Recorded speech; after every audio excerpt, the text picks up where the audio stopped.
Good morning. This is Career Shapers presentation. I am Subhas Poddar.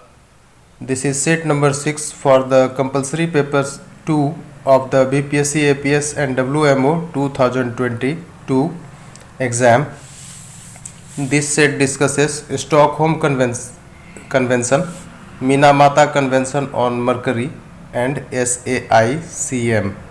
Now let's discuss on these international conventions. तो ये देखें Stockholm convention. Stockholm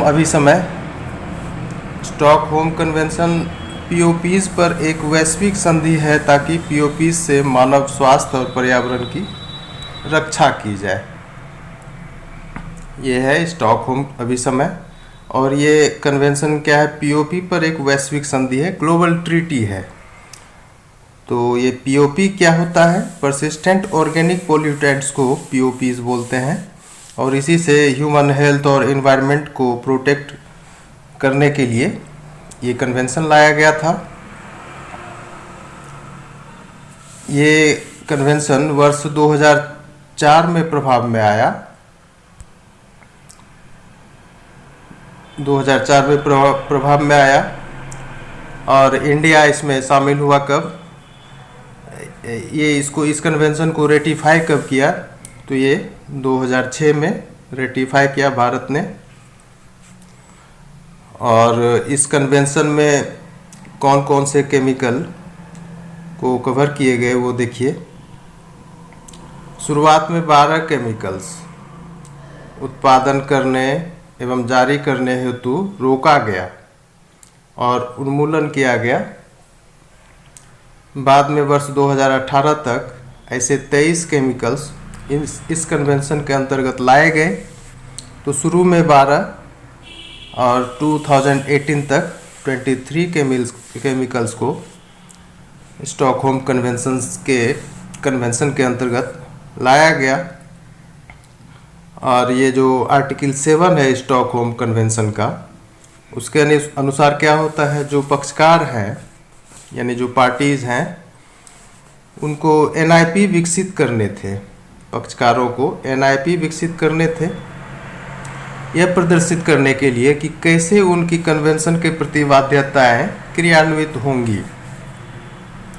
ये convention के प्रति जो बाध्यताएं हैं पार्टीज की, पक्षकारों की, उसको इम्प्लीमेंट कैसे किया जाएगा, इस चीज़ को एग्जिबिट करने के लिए, प्रदर्शित करने के लिए एनआईपी विकसित करना था। एनआईपी क्या होता है? नेशनल इम्प्लीमेंटेशन प्लान को बोलते हैं एनआईपी। ये नेशनल इम्प्लीमेंटेशन प्लान। तो अब देखें, जीईएफ निधियन से एनआईपी भारत में विकसित हो चुकी है। जीईएफ का जो फंडिंग होता है उससे भारत ने एनआईपी को डेवलप कर लिया है। जीईएफ क्या हुआ? ये ग्लोबल इन्वायरमेंट फैसिलिटी है।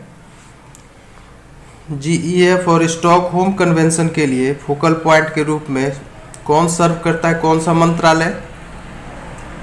ये देखें, MOEFCC यानी ministry of environment and forest and climate change का जो मंत्रालय है वो फोकल पॉइंट के रूप में सर्व करता है जीईएफ और स्टॉकहोम कन्वेंशन के लिए।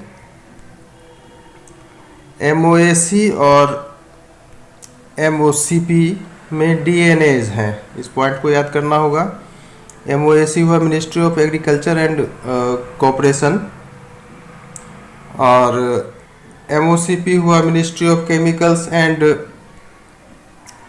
पेट्रोकेमिकल्स। ये हुआ MOCP, ministry of chemicals and petrochemicals. और इन दो मंत्रालयों में डीएनएज हैं इंडिया में। डीएनए क्या होता है? ये देखिए, डेजिग्नेटेड नेशनल अथॉरिटीज़ को डीएनए बोला जाता है। ये सब टर्म याद रखना है। तो ये था स्टॉकहोम कन्वेंशन से रिलेटेड कुछ रूलिंग्स, फैक्ट्स, इसको आप याद रख लेंगे।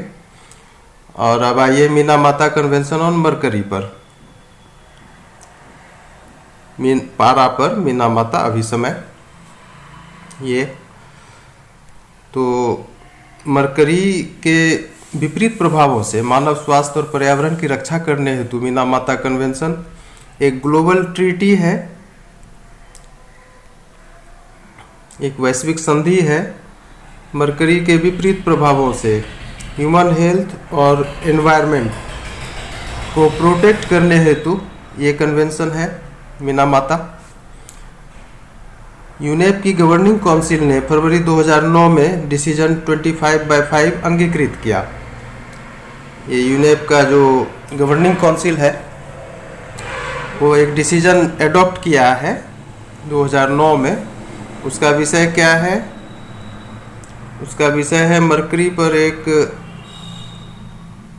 ये विषय है मरकरी पर एक ग्लोबल लीगली बाइंडिंग इंस्ट्रूमेंट का विकास, ग्लोबल लीगली बाइंडिंग इंस्ट्रूमेंट का विकास करना पारे पर। ये था उसका संदर्भ विषय। और मीनामाता और कुमामोतो जापान में ये मीनामाता और कुमामोतो वर्ष 2013 में आयोजित COPs में इस कन्वेंशन को औपचारिक रूप से एडॉप्ट किया गया था। COPs क्या हुआ? कॉन्फ्रेंस ऑफ प्लेनिपोटेंशियरीज को बोलते हैं COP, ये भी याद रखेंगे। अब आइए SAICM पर। SAICM इसका क्या होता है full form? Strategic approach to international chemicals management. ये भी 5 कन्वेंशनों में से एक है। तो ये है अंतर्राष्ट्रीय रसायन प्रबंधन के लिए रणनीतिक उपागम है ये SAICM। तो वर्ष 2006 में भारत सहित 190 से अधिक देशों ने SAICM को एक्सीड किया, स्वीकार किया 2006 में। और ये क्या है? एक अंतर्राष्ट्रीय नीतिगत ढांचा है, पॉलिसी फ्रेमवर्क है, इंटरनेशनल पॉलिसी फ्रेमवर्क है SAICM, जो क्या करता है? रसायनों के सुप्रबंधन में मदद करता है। जो साउंड केमिकल्स है उसमें ये उसको डेवलप करने में मदद करता है SAICM। इसका जो इंटरनेशनल पॉलिसी फ्रेमवर्क है ये इस तरह से सुप्रबंधन में मदद करता है केमिकल्स के लिए।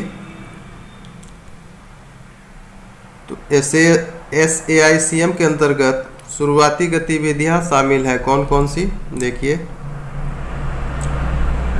शुरुआती गतिविधियां यानी शुरू में जो कुछ इस बैनर के तले किया गया वो क्या था? राष्ट्रीय रसायनों के प्रोफाइलों को अपडेट करना, संस्थानों को मजबूत करना,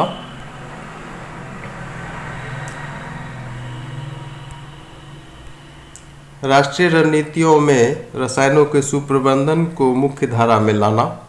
ये जो नेशनल स्ट्रेटजी होता है उसमें साउंड केमिकल्स के मैनेजमेंट को मेन स्ट्रीम में लाना, रसायनों के सुप्रबंधन को मुख्य धारा में लाना। और अब देखिए, इसी उद्देश्य से भारत ने NCMP की तैयारी शुरू की। ये जो अभी 3 पॉइंट देखे,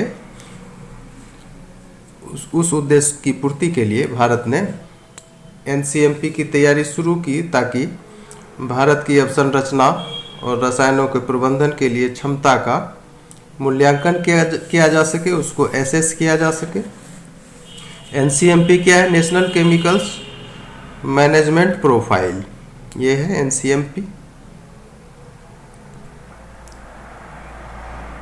तो इस तरह से आपने इस सेट में 3 कन्वेंशन को पढ़ा और इस तरह से 5 कन्वेंशन का डिस्कशन समाप्त होता है सेट नंबर 5 और 6 को मिला करके। और इसको देखें, अध्ययन करें, ये काम का चीज़ है। और इसके आगे भी कई और वीडियो लाए जाएंगे पेपर 2 के वास्ते। तो तब तक के लिए आप वीडियो वॉच करें। ओके। Good day.